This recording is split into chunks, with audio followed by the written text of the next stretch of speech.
الحمدللہ المسجود المعبود والصلاة والسلام على سيدنا ومولانا وملجانا محمد المصطفى صاحب المقام المحمود وعلى آله وأصحابه إلى يوم المشهود أما بعد فأعوذ بالله من الشيطان الرجيم بسم الله الرحمن الرحيم قل إن كنتم تحبون الله فاتبعوني آمنت بالله صدق الله مولانا العلي العظيم بارگاہ رسالت معاب ہادی عالم سربر عالم شفیع جزا حبیب خدا صلی اللہ علیہ وسلم میں ہدیہ درود و سلام پیش کریں اللہم صلی وسلم صلاة والسلام علیکہ سیدی جد الحسن والحسین۔ بڑی دیر سے آپ لوگ اپنی نیکیوں میں اضافہ کر رہے تھے، اچھے اچھے کلام منقبتیں آپ نے سماعت کی، اور ابھی جناب سید حیدر علی صاحب نہایت اچھے انداز میں پہلے انہوں نے ذکر خدا کیا، پھر نعت مصطفیٰ، بہت اچھا طریقہ تھا یہ، اور ذکر وہ جو اس بات نفی کا جو مشائخ اعظام مریدوں کو کراتے ہیں، تو یہ بہت اچھا لگ رہا تھا۔ لا الہ الا اللہ یہ ضرب لگائی جاتی ہے، لا معشود الا اللہ، لا معبود الا اللہ، لا موجود الا اللہ، لا الہ الا اللہ۔ اولیاء کرام اپنے خلفاء کو اس ذکر کی تلقین کرتے ہیں اور کراتے ہیں تاکہ قلب کے پردے اٹھ کر کے دل روشن ہو جائے۔ یہ عالموں کا گھر ہے، شادی کے موقع پر اتنا بہترین پروگرام انتظام، دور دراز سے لوگ یہاں تشریف لائے، ان کی محبتیں ان کے ساتھ۔ جب اچھا علم گھر کے اندر ہوتا ہے تو کوئی بھی دور، کوئی زمانہ، کوئی وقت، کوئی پروگرام ہو، وہ اللہ رسول کے ذکر سے شروع ہوتا ہے۔ تو یہ محفل تو وہی سجاتے ہیں جن کے دل میں عشق رسول ہوتا ہے، اللہ کا خوف، اللہ کی محبت ہوتی ہے۔ تو شادی کرنا سنت، اور ادھر حضرت حسان کی سنت ادا کی جا رہی ہے، نعتیہ مشاعرہ۔ اللہ تعالیٰ ان کو مزید سب کو، تمام اسٹیج والوں کو، تمام حاضرین کو ترقیاں بلندیاں عطا فرمائے۔ خدا کا شکر ہے ہم ہیں حبیب حق کی امت میں، خدا کا شکر ہے ہم ہیں حبیب حق کی امت میں، بروز حشر ہم جائیں گے ان کے ساتھ جنت میں۔ نہیں پہنچو گے حق تک بے وسیلہ اے جہاں والو، یقین تم کو نہ ہو تو دیکھ لو قرآن کی آیت میں، قل ان کنتم تحبون اللہ فاتبعونی۔ عرب ہو یا عجم چرچا یہی ہے سارے عالم میں، نہیں ہے غوث اعظم صاحب ولایت میں کرامت میں، نہیں ہے غوث اعظم صاحب ولایت میں کرامت میں، نہیں ہے ہند میں ثانی تمہارا خواجہ اجمیری، حقیقت میں معرفت میں طریقت میں ولایت میں۔ کہا اہل عرب نے اس صدی کے تم مجدد ہو، مجدد کی نشانی دیکھی تھی جب اعلیٰ حضرت نے، دعا محمود کی ہے یا الہی تجھ سے بس اتنی، جیے اور موت بھی آئے ہمیں تیری اطاعت میں۔ آمین کہ یا آمین۔ جیے اور موت بھی آئے ہمیں تیری اطاعت میں۔ آپ کو معلوم ہے، جانتے ہیں، لیکن نفس اور شیطان بھلا دیتا ہے۔ وہ کون سا سبق بلاتا ہے جو منزل کامیابی کی ہوتی ہے، اللہ رسول تک پہنچانے والا راستہ ہوتا ہے، نفس اور شیطان بیچ میں رکاوٹ بن جاتا ہے۔ تو جب شیطان اور نفس بیچ میں رکاوٹ بنے تو اپنے علماء کی طرف رجوع کیجئے، مشائخ کی طرف، پیران طریقت کی طرف رجوع کیجئے، تاکہ وہ راستہ ہموار ہو جائے آپ کا۔ مختصر زندگی ہے، اس زندگی میں دنیا جو نقصان دینے والی ہے دین کو، اسے نکال کر پھینک دیجیے۔ آپ جس سرزمین پر ہیں، چند کلومیٹر دور یہاں تارک سلطنت مخدوم سمنا علیہ رحمت و رضوان تشریف فرما ہیں، اور وہ مخدوم جنہوں نے اللہ رسول کی رضا کے لیے سب کچھ چھوڑ دیا۔ کچھ چھوڑنے کے بعد یہ راستہ ملتا ہے، لیکن آپ سے یہ نہیں کہا جا رہا ہے آپ خاندان کو چھوڑ دیجئے، گھر والوں کو چھوڑ دیجئے، آپ وہ چھوڑ دیجئے جو دین میں نقصان پہنچانے والا ہے۔ ایران میں پیدا ہوئے، حضرت خضر علیہ السلام نے اشارہ فرمایا کہ یہ ذکر کیجئے، اور ذکر شروع کر دیا۔ دل کی دنیا بدل گئی، قلب روشن ہو گیا۔ پھر فرمایا اب ایک مزید ظاہری رحمت کی ضرورت ہے، وہ ہندوستان میں بنگال میں ملے گا۔ کہاں ایران، کہاں ہندوستان، کہاں بنگال۔ مرید ہونے کے لیے ایران سے نکل کر عراق آئے ہوئے، عراق سے نکل کر غالباً پاکستان کا جو ایریا ہے اس میں داخل ہو کر پھر ادھر۔ اب ایک زمانہ سفر کا۔ مرید ہونے کی اہمیت یہاں سے پتہ چلتی ہے کہ مرشد کامل تلاش کرنے میں لوگ کیسی کیسی منزلیں طے کرتے تھے، اور وہ زمانہ، وہ دور کتنا خطرناک دور تھا کہ راستہ آدمی بھول جاتا تو پورا دن چلتا رہتا الٹا، لیکن نہیں، ان لوگوں کی رہبری کی جاتی ہے۔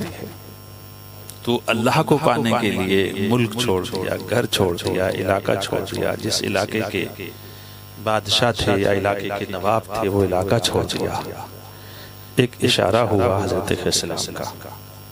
حضرت السلام سے ہزاروں لاکھوں لوگوں نے رہبری حاصل کی ہے، اور وہ اللہ کی نشانیوں میں سے ایک نشانی ہے۔ 5,000 سے زیادہ ان کی عمر ہو گئی ہے، اور ابھی وہ زندہ ہیں۔ ادھر رہبری کی، ادھر ان کو بتا دیا۔ پنڈوا بنگال لاسٹ میں لے کر کے آئے۔ ہندوستان میں اور بھی اولیاء اکرام تھے، لیکن ہر ایک کا ایک حصہ ہوتا ہے۔ اس سبق کو یاد رکھیے کہ اللہ کو پانے کے لیے لوگوں نے کیسی کیسی تکلیفیں برداشت کی ہیں، اور ان حضرات کی محبتیں ہیں جو اتنے لوگوں کو بلایا، جمع کیا، اسی لیے تاکہ اللہ رسول کا ذکر آپ سنیں۔ بات بہت طویل ہو جائے گی، اور وقت جو کہ اگلے دن برات جانی ہے، اسی لیے مختصر۔ سید حیدر صاحب اتنا اچھا پڑھتے ہیں، پڑھتے رہتے، اور بھی آزاد بولنے والے، لیکن بس چند جملوں کے یاد رکھیے۔ اللہ رسول کی طاعت، فرما برداری، محبت قدم قدم پر رہنی چاہیے۔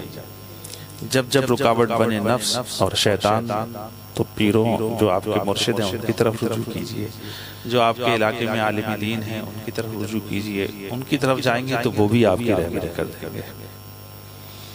یہ وہ طریقہ ہے۔ اب ان کی مثال کیوں دی ہم نے؟ چونکہ اس علاقے میں ہیں، اور کتنے بڑے مقام پر آپ وقت کے غوث ہوئے ہیں، بلکہ وقت کے آپ قطب عالم ہوئے ہیں۔ اشرف جہانگیر سمنانی علیہ رحمۃ، قطب عالم، جو قطب عالم ہوتا ہے وہی وقت کا غوث بھی ہوتا ہے۔ اور کتنے بڑے فرما بردار تھے۔ پیر و مرشد نے اشارہ دیا کہ شادی نہیں کرنی، پوری زندگی شادی نہیں کی۔ بعض لوگ شادی کو ضروری سمجھتے ہیں، اگر شادی کرنا ہی ضروری ہوتا تو ضرور کی جاتی۔ تو شادی کسی چیز میں رکاوٹ نہیں بنتی ہے، بلکہ بہتر یہ ہے شادی سے پہلے اللہ رسول کی معرفت حاصل کی جائے۔ جیسے کہ آج کل لوگوں کا طریقہ ہے کہ نماز یاد نہیں، بیٹی کو بیٹا کو قرآن پڑھا نہیں، مسائل شریعت جانتا نہیں، شادی کو سب سے ضروری سمجھتے ہیں۔ ان اسلاف سے سبق سیکھو۔ اگر شادی ترقی میں رکاوٹ ہوتی تو ضرور ان کا نکاح کیا جاتا۔ کتنے بزرگان دین ایسے ہیں جنہوں نے شادی نہیں کی۔ شادی کرنا چاہیے، سنت ہے، لیکن اللہ رسول کی محبت، معرفت اور دین کی تعلیم، دین کی فہم ایسے پختہ ہو جاؤ کہ کاٹ دیا جائے تب بھی ایمان میں کمی نہیں آنی چاہیے، جلا دیا جائے چل جاؤ تب بھی ایمان میں کمی۔ یہ سبق سیکھو آپ آسیہ سے، حضرت آسیہ سے، جو فرعون کی بیوی تھی، پوری دنیا پر اس کی حکمرانی تھی، مگر وہ آسیہ سے اپنی منوا نہیں سکا، تو اللہ تعالیٰ نے اس کی تعریف فرمائی قرآن پاک۔ اب یہ نہیں دیکھا خاندان کیا آسیہ کا، وہ کیا ہے، اس کی استقامت دیکھی، اس کی ہمت دیکھی۔ تو تم جب ایسے مواقع آئیں کبھی پیچھے نہیں ہٹنا، ایمان میں کمی نہیں آنی چاہیے، اپنے بزرگوں کی ان کی سیرت یہ تمہیں بہت بڑا راستہ دکھاتی ہے۔ بڑے بڑے اسلاف نے یہاں آ کر کے منزلیں طے کی ہیں۔ 400 سال پہلے حضرت شیخ عبد الرحمن علیہ رحمہ جو بہت پریشان تھے سال ہر سال سے، وہ بھی علوی سید تھے اور بہت مشقتیں پریشانی اٹھانے کے بعد منزل مقصود تک نہیں پہنچے تو غریب نواز کی بارگاہ میں حاضر ہوئے، اشارہ ہوا اچھا آپ کچھ وقت وہاں بھی لگاؤ جا کر کے چھوچا۔ اب یہاں تشریف لائے، جو مقصد تھا وہ حاصل ہو گیا۔ شیخ عبد الرحمن وہ بھی قطب عالم ہوئے ہیں اپنے وقت کے، اس کے علاوہ بے شمار لوگ ہیں۔ ایک نگاہ ایک توجہ میں یہ لوگ وہاں پہنچا دیتے ہیں جہاں آدمی 50 سال کی محنت کے بعد نہیں پہنچ سکتا۔ اتنے بڑے اللہ والے یہ قطب عالم جو ہوتے ہیں، مرنے کے بعد مرتے نہیں، زندوں کی طرح رہتے ہیں۔ آپ کی آنکھ کھل جائے تو آپ کو لگے گا ہی نہیں کہ انتقال کر گئے۔ ان کا چلنا، ان کا بیٹھنا، ان کا کھانا، ان کا پینا آپ سمجھیں گے تو زندوں کی طرح ہے۔ اگر آپ کی آنکھ کھل جائے تو اپنے دلوں کو بیدار کرو، اپنے فرائض جو آپ کے لیے ذمے ہیں، واجبات سنتیں، اس کو وقتوں پر ادا کرتے رہو، علماء سے دوستی رکھو، اچھے لوگوں سے دوستی رکھو، برے لوگوں کو چھوڑ دو، اور اگر تمہارے لوگوں میں دوستوں میں ایسے ہیں ان کو بھی صحیح راستے پر لاؤ۔ یہ طریقہ ہے اللہ رسول کے قریب کر دینے کا، اور جب اس طریقے سے تم زندگی گزارو گے تو تمہیں کوئی چیز روک نہیں سکتی کامیابی کی منزل کے لیے۔ مسلمانوں بہت ضروری ہے بیدار ہونا، یہ دور عجیب و غریب دور ہے۔ کل لوگ بڑی مشکل سے بھٹکتے تھے، بڑی کوشش کے بعد گھر بیٹھے بیٹھے ویڈیو دیکھ کے راستہ بھول جاتے ہیں۔ کوئی قادیانی بن رہا ہے، کوئی وہابی دیوبندی بن رہا ہے، کوئی دوسرے فرقہ میں چلا جاتا ہے۔ لوگوں نے الگ الگ فرقہ بنا رکھے، ویڈیو نہ دیکھو دوسرے لوگوں کی۔ یہ معلوم کر لو، تمہیں معلوم نہ ہو اپنے علماء سے کہ کس کی تقریر سننی چاہیے، کس کی نہیں سننی چاہیے۔ سینکڑوں مثالیں ایسی ابھی آئی ہیں ایک سال میں، جگہ جگہ سے میسیج آئے، فون آئے، لوگوں نے مشورے کیے کیسے ان کو روکا جائے۔ نئے لڑکے جو ہیں فلاں کی ویڈیو دیکھ کے فلاں بن کے طریقے پر ہو گئے، فلاں کے طریقے پر ہو گئے، تو یہ بڑا مصیبت ہے۔ تو جس طریقے سے آگے آپ بڑھتے جائیں گے آپ کو قدم قدم پر رہبری کی ضرورت ہے، اور اگر ایسے آپ خاموش چلتے رہے، موبائل دیکھ کر سو گئے، ایسے کبھی کامیابی حاصل نہیں کر سکو گے۔ دیکھو کتنی تکلیفیں اٹھائی ہیں اللہ تک پہنچنے کے لیے، اتنا بڑا مقام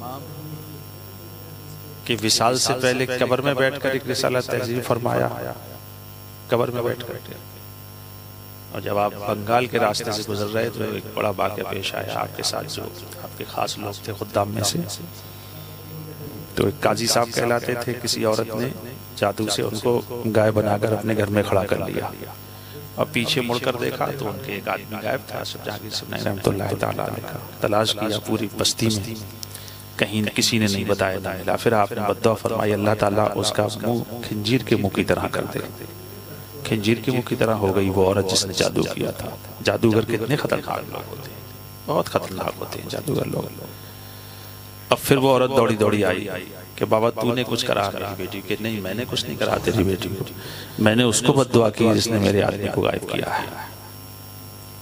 تب اس نے کہا تو میری بیٹی کو ٹھیک کر دو تو، اور میں تمہارے بیٹے کو دلوا دوں گا۔ پھر آپ نے دعا فرمائی، وہ لڑکی ٹھیک حالت پر آ گئی۔ پھر اس نے جادو اب جب دیکھا تو وہ ایک گائے کھڑی تھی، وہی قاضی صاحب تھے جو آپ کے مرید رہے ہوں گے، ساتھی رہے ہوں گے۔